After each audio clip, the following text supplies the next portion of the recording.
আসসালামু আলাইকুম। কেমন আছেন সবাই? আশা করি ভালো আছেন। দুধ দহনের আগে অবশ্যই নিজের হাত সুন্দরভাবে পরিষ্কার করে নিতে হবে। তারপরে গাভীর বাত সুন্দরভাবে পরিষ্কার করতে হবে। দুধ দহনের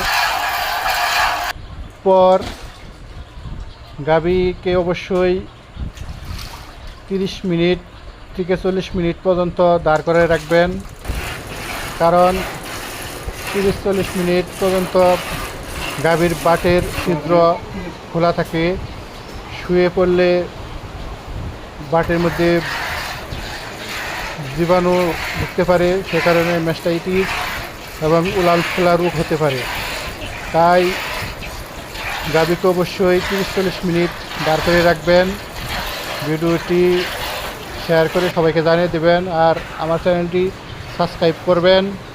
আল্লাহ হাফেজ।